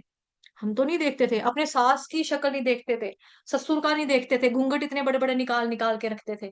लेकिन अपनापन बहुत था, प्यार बहुत था कि भाई हाँ ये हमारे घर का प्राणी है, इसको ये दो। ससुर जा रहे हैं, पापा मम्मा जा रहे हैं, बच्चे के लिए चीजें लेकर आ रहे हैं, ये चीजें बहुत थी। आजकल क्या है, तू खा ले बस, अपना चोरी चोरी खा, ये पैकेट के लिए 10 रुपए, जा बाजार में जाकर कुल्फी खा कर आना, घर में नहीं खाना, सबको देनी पड़ेगी। है ना, कितना कुछ होता है, देवर देवर देवरानियों के बच्चों में, जेठ जेठानियों के बच्चे में, ये कितनी रीसी आ चुकी है। प्रेम तो लुप्त तो हो गया ना, प्रेम तो चला गया। ग्रुप बनाया हुआ, फैमिली ग्रुप बनाया, उसमें एक बंदा फोटो डालेगा, बस सारे उसको देखेंगे, हाँ चलो ठीक है फैमिली ग्रुप। लेकिन साथ में पूछेगा नहीं कोई, हाल चाल क्या है आपका। एक ही दीवार होगी तो हाल कोई नहीं पूछेगा।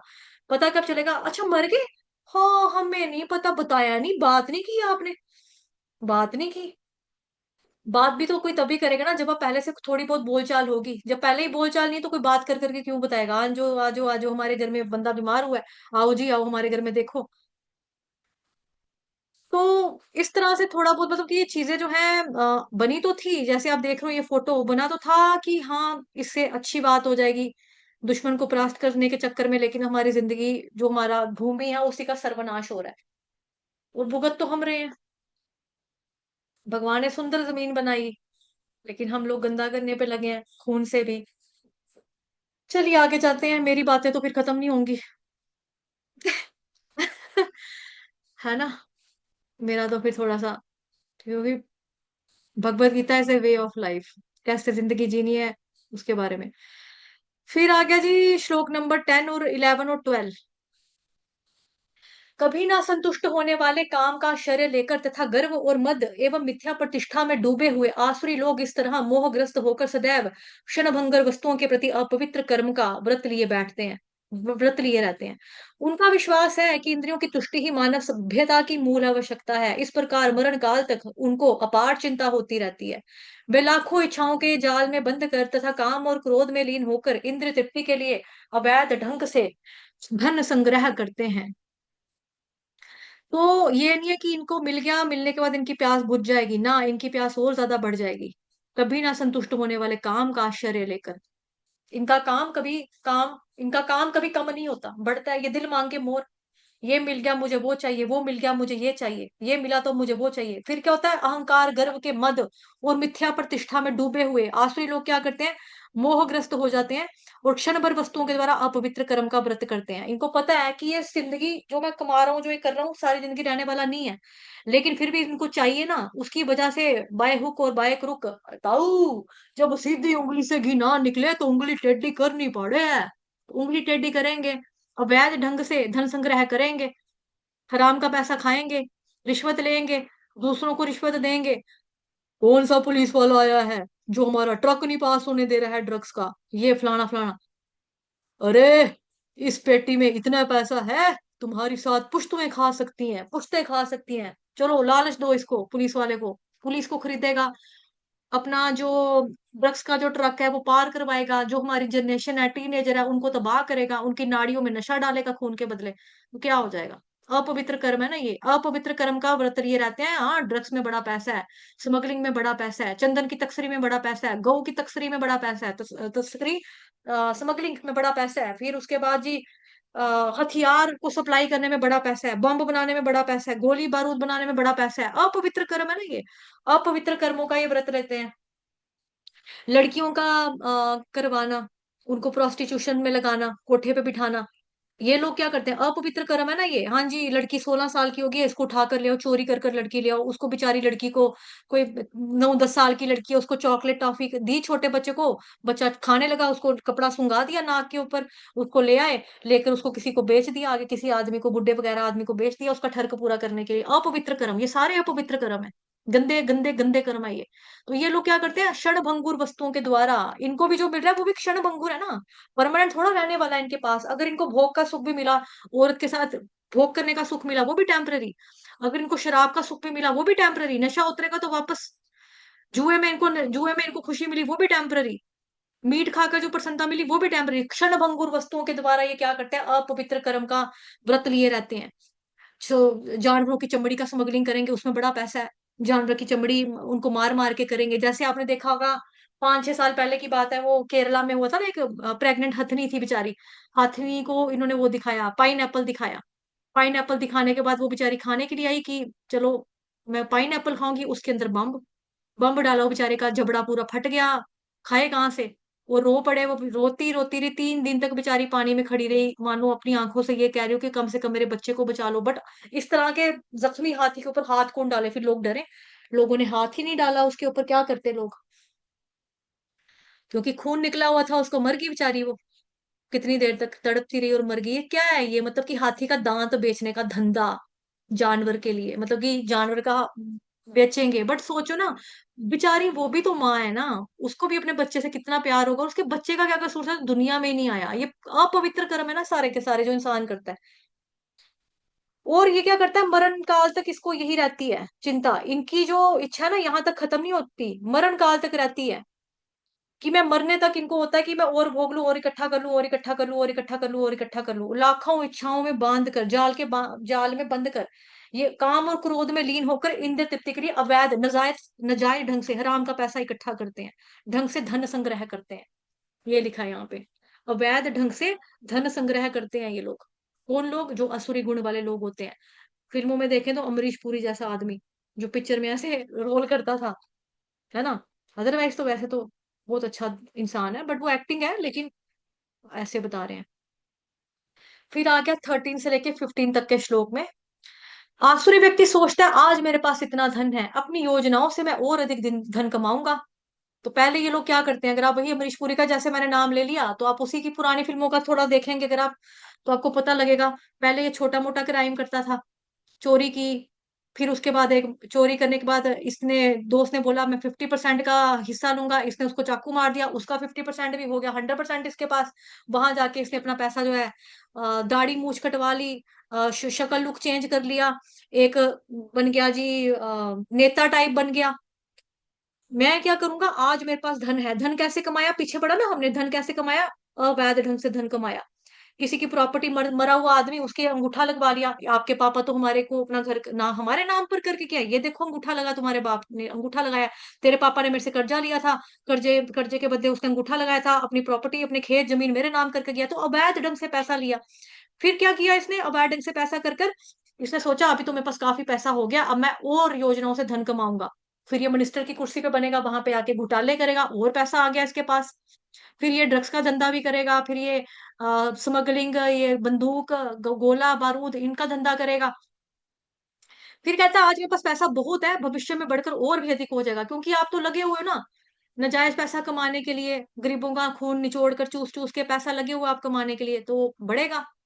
फिर सोचेगा ये मेरा शत्रु है, वो वाला जो शत्रु था वो पुलिस वाला बड़ा ही ईमानदार था, उसको मैंने मार दिया। मानता ही नहीं था रिश्वत लेने के लिए, तो फिर उसको मारना पड़ा।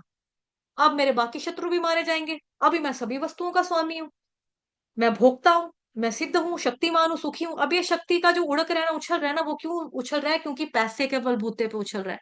क्योंकि जिसके पास पैसा है वो सब कुछ खरीद सकता है, कानून खरीद सकता है, आज की डेट में रिश्वत दे सकता है, जज खरीद सकता है ना। किसी के इंसान की मौत जिंदगी खरीद सकता है, इसको मार दो, इसको टपका दो, एक्सीडेंट लगना चाहिए, इसने अपनी जमीन हमारे नाम नहीं की, ट्रक ट्रक से इसको कुचल डालो। इस तरह से हम देखते हैं ना, होता है ये समाज में, फिल्मों में जो हम देखते हैं, फिल्में में वही बनता है जो हमारे समाज में चीजें घट रही हैं।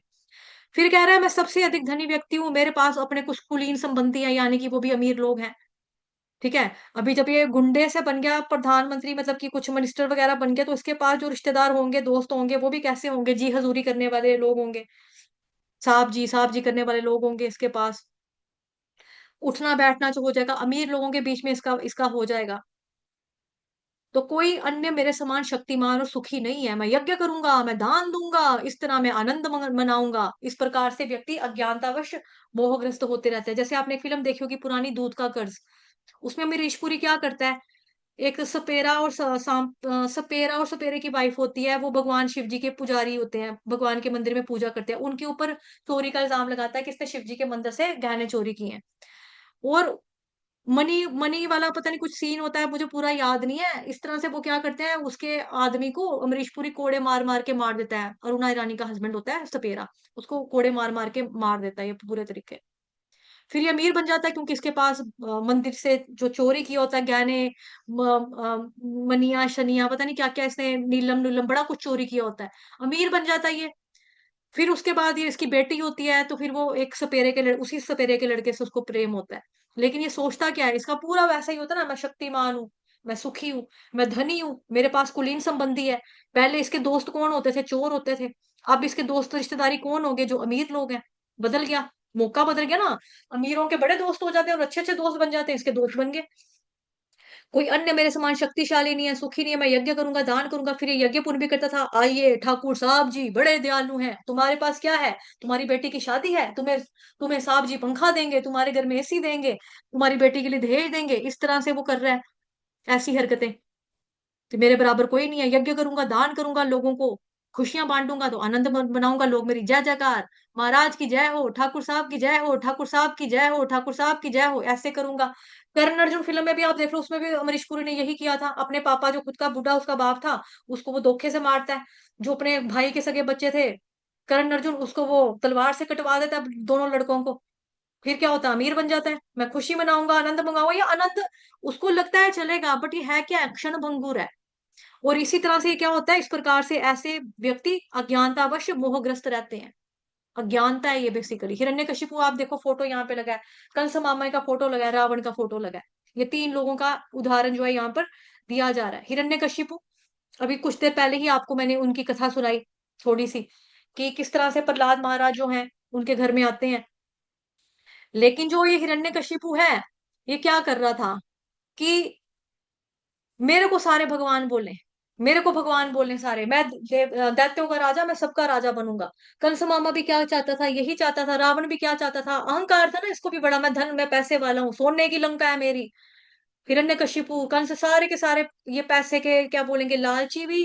अपने बाप को इसने देखो ना कैद नहीं किया था, कंस मामा ने कैद किया हुआ था अपने खुद के पापा को, खुद की बहन को, खुद के जीजा को, जिस बहन से इतना प्रेम करता है उसको, अपने भांजों को लगा हुआ मारने। कितने बच्चे मार दिए इसने देवकी के। फिर आठवां पुत्र तुम्हारा वध करेगा, उसके पीछे बचपन से पूतना लगाई, कभी कितने राक्षस लगाए बच्चे को मारने के लिए।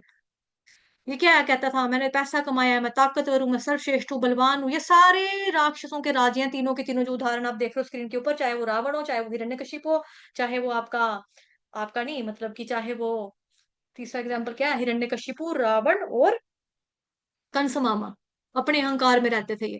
तो इस तरह से जो लोगों के विचार हैं, जो बुद्धि है, वो लोग क्या कहलाते हैं? असुरी, असुर कहलाते हैं। अंत में इनका क्या हुआ सभी को मालूम है, अंत में बहुत ही बुरा हाल हुआ। भगवान खुद ही इनको मारने के लिए आए, बट एट एंड देखा जाए उद्धार भी हुआ इनका, क्योंकि भगवान इनको मारने के लिए, बट हम लोगों को मारने के लिए तो बिल्कुल भी नहीं आएंगे। हमें अपना खुद ही सोचना है, तो हमें खुद ही भक्ति करके अपने आप को सुधार करना है अपना। 16 नंबर का 16वें चैप्टर का 16वें नंबर का श्लोक। अनेक चित्त विभ्रांता मोह जाल समावृताः प्रसक्ताः काम भोगेषु पतन्ति नरकेषु च। इस प्रकार अनेक चिंताओं में उद्विग्न होकर, मोह के जाल में बंधकर, इंद्रिय भोग में अत्यधिक आसक्त होकर ये और नरक में गिरते हैं। ये क्या करते हैं? इनकी इच्छाएं कभी खत्म नहीं होती, इनको और चाहिए, दिल मांगे मोर। तो मोह जाल समावृता, ऐसा जाल होता है मोह का, फंसते हैं ऐसा, निकल नहीं पाते। बहुत ख्वाहिशें होती है इनकी, मुझे ये भी चाहिए, ये भी चाहिए, वो भी चाहिए, वो भी चाहिए, सब कुछ चाहिए। आसक्ति इतनी हो जाती है कि ये नरक में गिरते हैं। क्योंकि नरक में क्यों गिरते हैं? क्योंकि अपनी आसक्तियों की वजह से गंदे गंदे काम करते हैं ना, बाय हुक और बाय क्रुक, मेरे को पैसा चाहिए। ताऊ जब सीधी उंगली से घी ना निकले, उंगली टेढ़ी कर नहीं पा रहे हैं, तो उंगली टेढ़ी करके दैट मीन्स इसने क्या किया? गंदे गंदे काम किए, गंदे तरीके से पैसा कमाया। अब पैसा कमाने से क्या हो रहा है? नर्क में जा रहा है, मतलब कि गंदे तरीके से धन का अर्जन धन का इकट्ठा किया ना, इसलिए। अभी देखो ये सिर पीड़ लगी हुई है इसको, सिर पकड़ के बैठा है। ठीक है, फिर आगे पढ़ते हैं।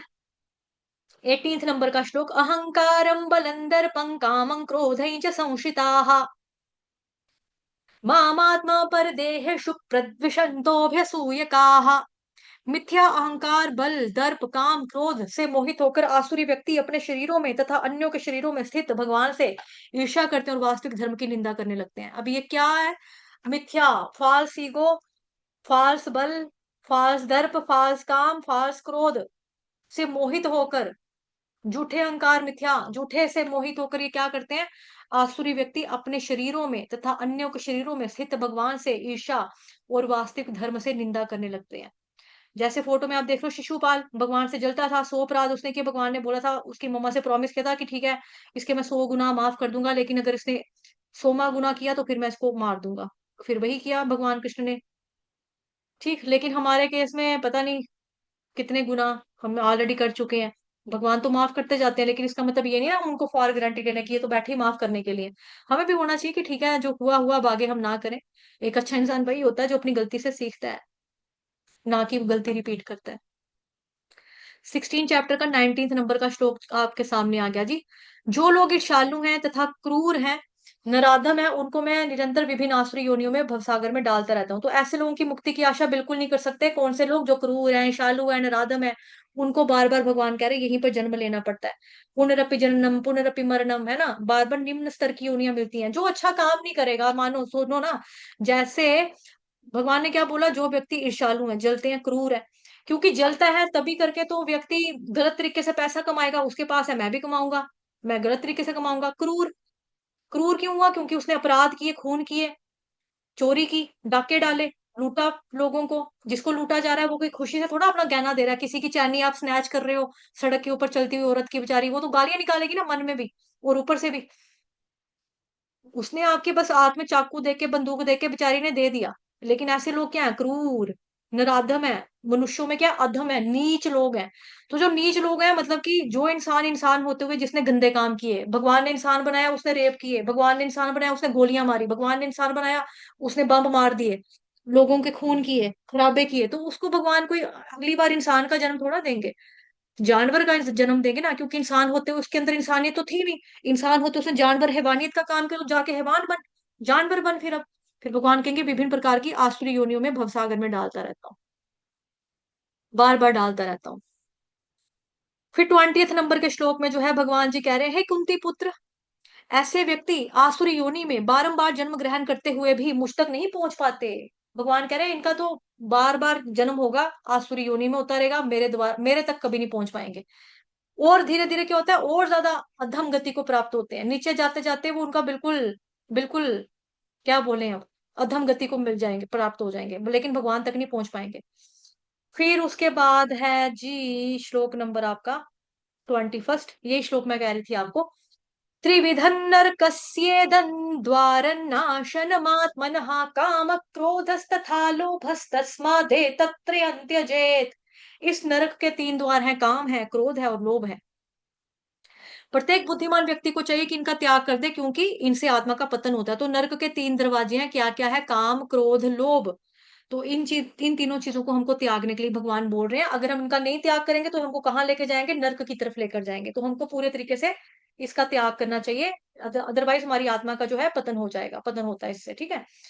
फिर है जी श्लोक नंबर आपका 22। एक मिनट, हमारे पानी की टैंकी भर गई, मैं ना मोटर बंद वो बंद करके आई, स्विच, एक मिनट।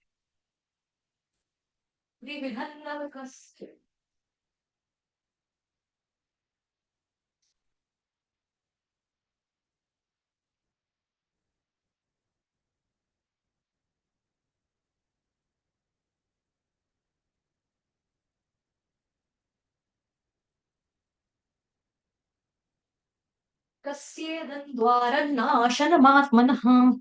ठीक। एतैर्विमुक्तः कौन्तेय तमोद्वारैस्त्रिभिर्नरः आचरत्यात्मनः श्रेयस्ततो याति परांगतिम्।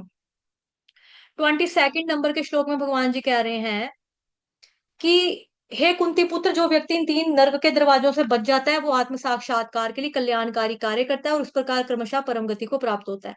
अभी जो इन 3 दरवाजों, नरक के जो 3 दरवाजे, काम, क्रोध, लोभ, इससे बच गया तो उसको क्या मिलेगा? आत्म साक्षात्कार की, और वो धीरे धीरे आगे बढ़ सकता है, प्रगति कर सकता है, भगवान तक पहुंच सकता है। कैसे पहुंचेगा? फिर वही परमाणु गुरु के शरण में जाओ, आश्रय लो, वेदाध्ययन करो, तपस्या करो, अपने इंद्रियों को संयम करो, कंट्रोल करो, और भगवान जी के विषय में जानकर भगवान की भक्ति कर कर भगवान के पास जाओ, भगवान को प्राप्त करो। फिर है जी 24, लास्ट श्लोक है ये, लास्ट, ठीक है।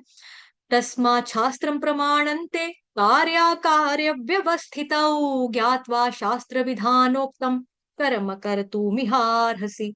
अतः मनुष्य को यह जानना चाहिए कि शास्त्रों के विधान के अनुसार क्या कर्तव्य है और क्या अकर्तव्य है। उसे विधि विधानों को जानकर ही हमको कर्म करना चाहिए, जिससे व्यक्ति कर्मशः पूरा कर्मशः ऊपर उठ सके। तो हमें क्या करना चाहिए बताया गया यहाँ पे, शास्त्रों के आदेश का पालन करना चाहिए हमको, उसकी अवहेलना नहीं करनी चाहिए। ए जाने तो, हमको क्या लेना देना यार, हम नहीं मानते शास्त्र को, क्या लिखा है? शास्त्रों में तो बड़ा कुछ लिखा है, सब कुछ मानते रहे। कहाँ लिखा है? अरे यार, भगवान ने ये मीट अंडे हमारे खाने के लिए बनाए हैं, नहीं तो हर जगह मुर्गे मुर्गे मुर्गे मुर्गे, बकरे बकरे, सुअर सुअर सुअर सुअर ही हो जाएंगे। ये भगवान ने हमारी जीभ के लिए बनाए, हमारे खाने के लिए, हमें मनुष्य बनाए इसलिए ताकि हम इंजॉय करें, हम खाएं पिए, इसीलिए भगवान ने हमको बनाया है। हम नहीं मानते शास्त्रों में क्या लिखा है तो क्या नहीं लिखा। तो हमको प्रमाणिक गुरु की शरण में जाना चाहिए, वहां पे जाकर सच में पूछना चाहिए कि शास्त्रों में क्या लिखा है, उसके बारे में जानना चाहिए, ना कि अपने मनमाने ढंग से हमको कार्य करनी चाहिए। अगर हम मनमाने ढंग से करेंगे ना सिद्धि मिलेगी, ना सुख मिलेगा, ना अच्छी गति प्राप्त होगी, कुछ भी नहीं मिलेगा। ठीक है। तो जो अगर हमको शास्त्रों में जो हमको बताया है, शास्त्रों के अकॉर्डिंगली अगर हम काम नहीं करेंगे, हमको सुख नहीं मिलेगा, सिद्धि नहीं मिलेगा, कुछ भी नहीं मिलेगा। तो मनुष्य को क्या चाहिए? शास्त्रों के अकॉर्डिंगली जो उसमें लिखा उसको फॉलो करना, हमारे वेदों में जो बताया उसको पढ़ना, उसके अकॉर्डिंगली काम करना, हमारे पूर्वज हमको कुछ बताकर जाते हैं, रीति रिवाज हमारे लिए सेट करके जाते हैं, उसको फॉलो करना। तो ये भगवान बता रहे हैं कि जो व्यक्ति ऐसा करेगा, वो जो है उसको पता होना चाहिए कि क्या काम करने वाला है, क्या काम करने के लायक नहीं है। ऐसे नहीं कि कुछ भी करते चलो, कुछ भी बनते रहो, ऐसा नहीं करना है हमें। फिर उसके बाद है जी यहाँ पर लास्ट स्लाइड, प्रभुपाद जी के कुछ वर्ड्स। शास्त्रों में वे चार मुख्य दोष नहीं माने जाते, नहीं पाए जाते जो बद्ध जीव में होते हैं।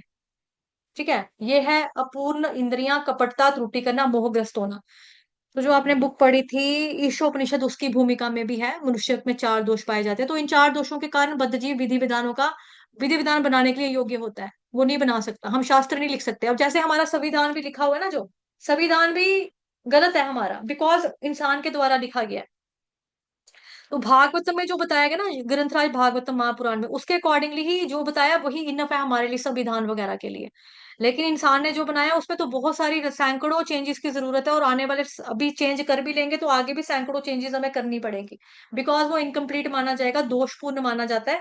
क्योंकि हमने बनाया ना, इंसान ने बनाया, अपूर्ण इंद्रियां, कपट करना, त्रुटि करना, मोहग्रस्त होना, ये हमारे चार दोष हैं। तो इसीलिए बट जो शास्त्र हैं, भगवान की वाणी, जैसे श्रीमद् भगवत गीता, ऋषि वेद व्यास ने जो लिखा बताया, इनके द्वारा जो लिखे गए ग्रंथ वगैरह है, वो दोषों से अलग है, दोषों से ऊपर है, परे हैं। बड़े बड़े महात्माओं ने, आचार्यों ने, साधु संतों ने ये लिखा है। तो उनके द्वारा हम किसी भी परिवर्तन को, अगर उन्होंने बोला कि हाँ आप चेंजेस इसमें कर सकते हैं, तो हम कर सकते हैं, उसको स्वीकार कर सकते हैं। जैसे कुछ चीजें होती है समाज के लिए अच्छी होती हैं, जैसे पहले था किसी का हस्बैंड की डेथ हुआ तो उसके साथ जल के मर जाओ, है ना। और भी बड़ी सारी ऐसी बातें थी ना, प्रथाएं, कुप्रथा जिसको बोलते हैं, क्या क्या था, पर्दा प्रथा थी एक, बच्चों को, लड़कियों को एजुकेट ना करने की प्रथा थी कि लड़कियों को स्कूल मत भेजो, लड़कियों को एजुकेशन मत दो। गलत था ना ये। जो लड़की विधवा हो जाती है, उसका विधवा का पुनर्विवाह नहीं करना, हस्बैंड के साथ मार दो।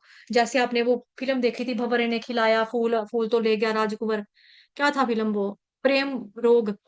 तो उसमें कितना बुरा बताया, पद्मनी कोल्हापुरे, मतलब कितना बुरा बर्ताव करती है उसके साथ दुनिया फिर बाद में। उसमें ऐसा, जैसे हम बालिका वधू देखते हैं, चाइल्ड मैरिज। तो कुछ कुछ चीजों को तो इस तरह से हमको खत्म करना समाज के लिए जरूरी भी है ना। वो चेंजेस तो हमको करनी पड़ती है, समय समय पर करनी चाहिए। तो लेकिन इसके बारे में कौन बताता है? बड़े बड़े महात्मा लोग बताते हैं, हाँ आप कर सकते हैं, तो वो करना चाहिए, स्वीकार एबल है। ठीक है, वो हम कर सकते हैं। फिर उसके बाद है, ये चार दोष हमारे अंदर पाए जाते हैं, इसी के ऊपर बताया, है ना। चलो ये हो गया हमारा, वापस रिपीट पढ़ने लगी थी मैं। शास्त्रों के नियमों का पालन किए बिना कोई सिद्धि प्राप्त नहीं कर सकता, अतएव जो शास्त्रों के तात्पर्य को वास्तव में समझता है वो भाग्यशाली माना जाता है। तो हमको शास्त्रों का तात्पर्य जानने के लिए गुरु परमाणिक गुरु की शरण में जाना चाहिए। वही हमको समझा सकते हैं, क्योंकि उन्होंने तत्व का दर्शन किया, उनको मालूम है, तो वही बता सकते हैं। जो वास्तव में समझेगा वो भाग्यशाली माना जाता है।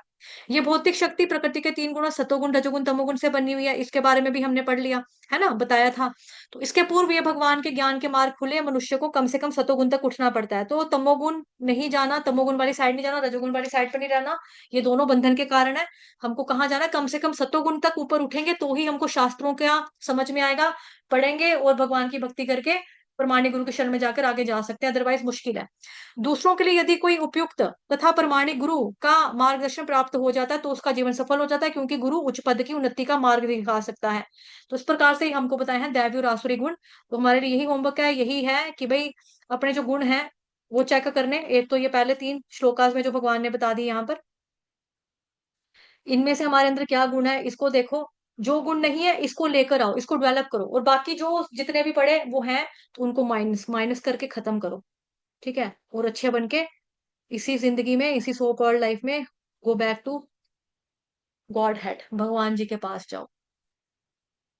वाञ्छाकल्पतरुभ्यश्च कृपा सिन्धुभयेव च पतितनां पावनेभ्यो वैष्णवेभ्यो नमो नमः। अनंत कोटि वैष्णव वृंद की जय। जगत गुरु श्री प्रभुपाद की जय। श्री कृष्ण चंद्र भगवान की जय। ग्रंथराज श्रीमद् भागवतम महापुराण की जय। श्रीमद् भगवद गीता यथारूप की जय। आज के अनंत की जय। आप सभी भक्तों की जय। हरे कृष्ण। धन्यवाद।